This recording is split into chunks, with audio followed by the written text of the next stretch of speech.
I'm sure by now most of you will have heard of the YouTuber Karl Benjamin, who goes online by the name Sargon of Akkad.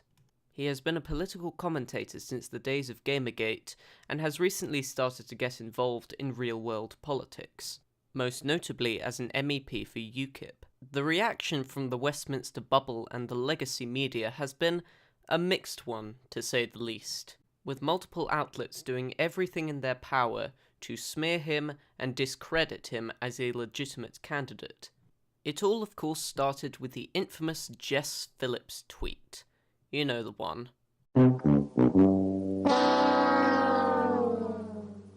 This despicable crime of refusing to rape someone sparked an immediate backlash. The mainstream media were outraged, calling on him to apologise immediately for his crimes against political correctness. But Karl Benjamin simply refused and had this to say to the mainstream media.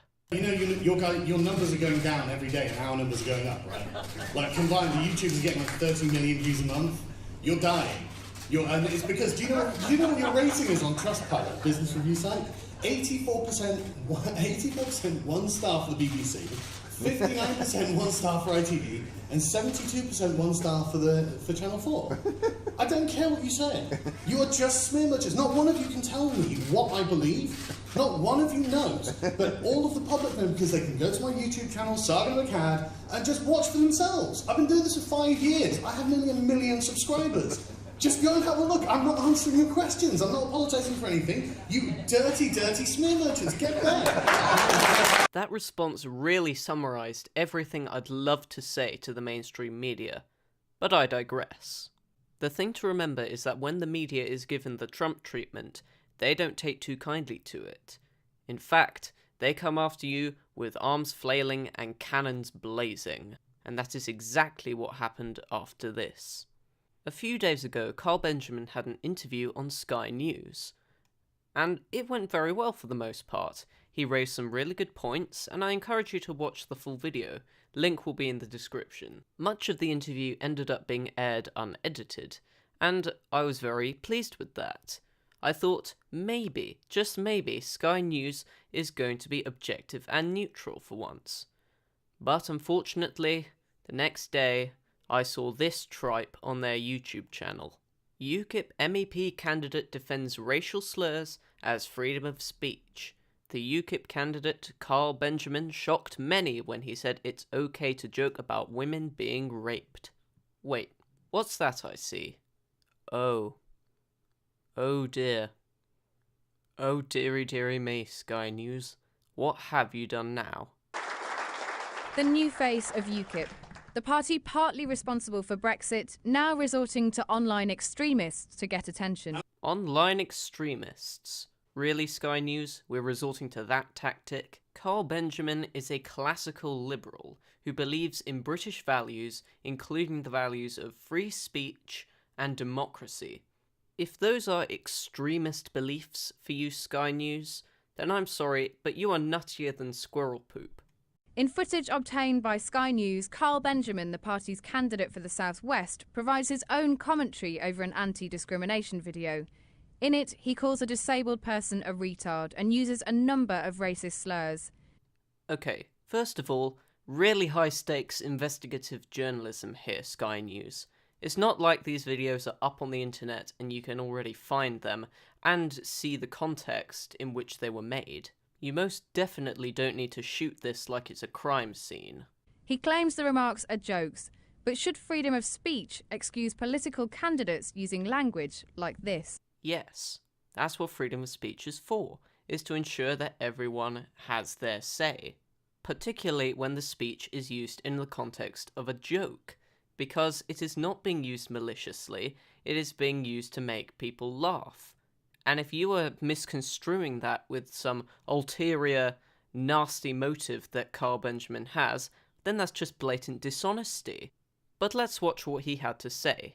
It is not acceptable to call me a retard. You know what, fair enough. You can't change that you're a retard, and it's not very nice for me to call you a retard. I won't do it. Or call yourself or your friends retarded. Whoa, whoa, whoa, whoa. What are you talking about? What are you talking about, retard? Okay. This was an attempt at self-deprecating humour, Whether you find it funny or not is entirely subjective, but the fact remains that he was acknowledging that he was being rude by calling her a retard, and then by doing it again, it was self-deprecating. I think the thing which stuns me is that this video is from 2015. This is when Sargon was still sending interracial porn to racist people. He was an internet troll back then, and he acknowledges that he was. Does that mean we should bar him from the political discussion? Of course not. That would be censorious and highly immoral. Let's discuss some of those comments that you've made in the past, and I'm not really interested in discussing any of these comments, because you see, I've had something like 400 million views on my YouTube channels in total. I've got a huge audience that if people want to go see them, they can go watch them on my channel and see the context of them for themselves. And that's exactly the point. Any one of us can go on Karl Benjamin's channel, Sargon of Akkad, and see what he had to say. Unfortunately, YouTube has been taking down a lot of his videos recently, and he's been acknowledging this. But I'm certain you can find these videos on sites like BitChute, Reddit, or Dailymotion. In another section of the video, Mr. Benjamin uses racial slurs. So, off chink, it's okay for me to call you this because racism is power plus prejudice. I do actually remember the context behind this one, so to all of you out there who aren't aware, I'll explain it. In the video, the woman explains that racism cannot be done to white people because racism is power plus prejudice. This, of course, implies that white people have all the power, which, in of itself, is inaccurate, as he goes on to point out in the video that Asians are more successful than white people. They get better grades, they have more successful families, they do better at jobs, they earn more money, etc, etc, etc. These are all statistics you can look up online.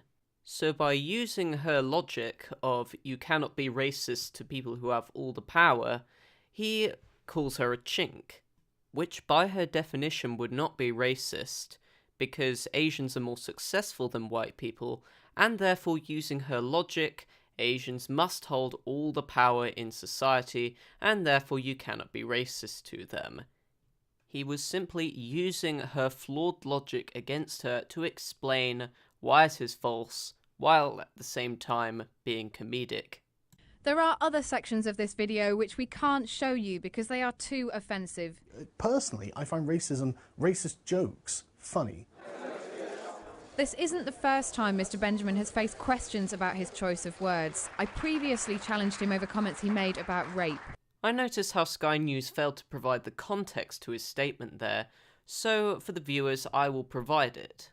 Then you accept that it is racist? Because I'm an entertainer. Yeah, exactly. Racism to me, personally, I find racist jokes funny, right? But because you just said that this country isn't a racist country. I know that's why they're funny. If it was a racist country, it wouldn't be funny. Because it would be actual racial oppression, but this is not what Britain is like. Like, there was a survey done where they asked you, would you be okay to live next to a person of a different race?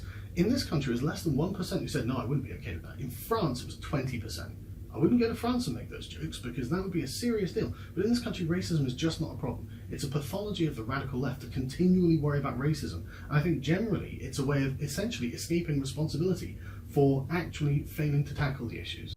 People have made racist jokes for years at this point, often becoming very successful because of them. Just look at the show South Park, for example. But what makes us laugh at South Park and cringe at something like Jim Crow? Well, it's the context in which it's made.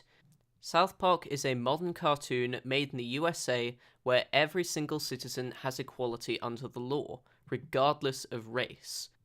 That's not to say there are no issues with race relations in the US, far from it, but, broadly speaking, it is not a racist country.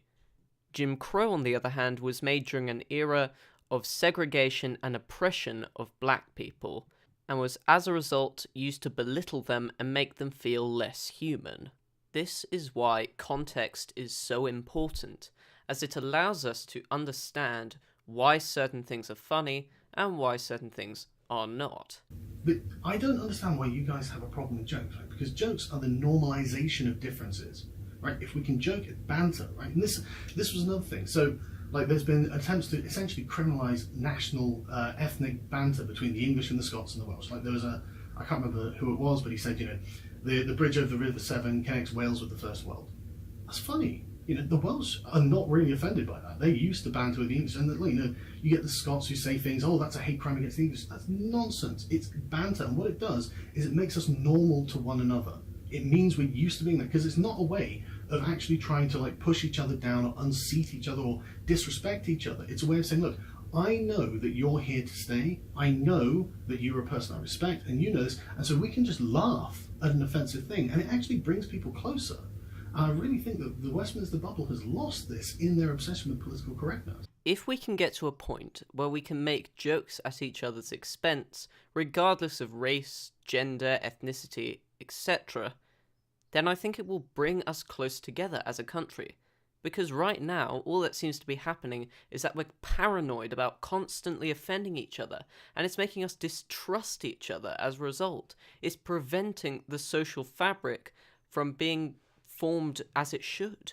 There are people who are deeply offended by some of the things that you've said. Well, I tell you what, they can go and have a cry, and when they've collected themselves and they're ready to talk like an adult about the issues and not bring up things that they think might be offensive and spread them around the country to people who might be offended by them, then we can have a sensible conversation about the issue.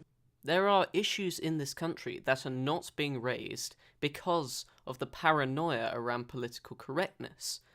One of the main ones, in my opinion, being the lack of fathers in black households, which I honestly feel is creating a void in young men's lives, which is being filled by knife crime and gangs, instead of by something truly meaningful. Even David Lammy, who was one of my least favourite MPs, admits that the lack of black fathers in the household is a serious issue. But right now, no one wants to address it because it's politically incorrect. You have a video where you call Chinese people chinks, Yes. and by all accounts, that Because is racist. words have meaning, and you don't know what the meaning of that word was. You don't know what the context was, what the narrative of it is. That's the point. It's broadly accepted as a racist term. Yeah, I know. That's why I used it. I'm going to assume here that Karl doesn't know the video she's talking about. He does, after all, have over 1,000 hours worth of content on all his 3 channels, so for him to remember one specific incident is highly unlikely. But it doesn't matter because I've already explained the context behind what he said. So at this point, Sky is just trying to smear his image.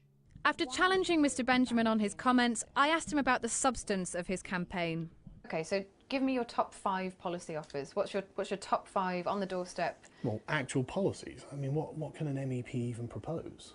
Sky News suddenly cuts away from this, so I'll let Sargon explain what he wants to do himself. What do you see as your role, as your primary role as an MEP? If you are elected, what are you elected there to do? What's your most important role? That's a question for the ages for any MEP, really, isn't it? Because there isn't an awful lot they can do. They're kind of the creatures of the European Commission. But I think that my role would be to essentially be the tip of the spear when it comes to breaking through the shield of political correctness.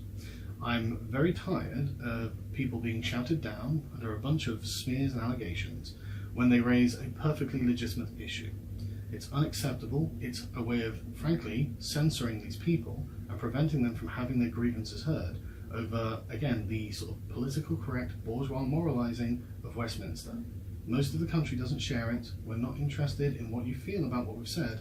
We're interested in how we're going to deal with the real issues. So why has UKIP, the party which won the Brexit referendum, turned to social media agitators like Mr. Benjamin who caught the far right? Of course, Sky News, because standing for issues like freedom of speech, civil discourse, and democracy are far-right stances that could only be supported by Nazis. No. This is ridiculous, Sky News. This is a smear piece, and you know it is. They don't care about being called far-right. They don't care about engaging with far-right activists and approaching and trying to get far-right voters. Any normal party that was mainstream and acceptable would have got rid of Karl Benjamin already and would after this. But this UKIP will not. What better group to comment on UKIP's resurgence than Hope Not Hate? the far-left social justice tribunal that's already been exposed as colluding with various media organisations such as the BBC. I'm sure their stance on UKIP is not going to be biased in any way, shape or form. No. Sky News. This is not journalism, this is activism. Stop it. You should be ashamed of yourselves. So what does the party's choice of candidate mean for Brexit, UKIP's main cause and the pledge it's been making to voters on the doorstep?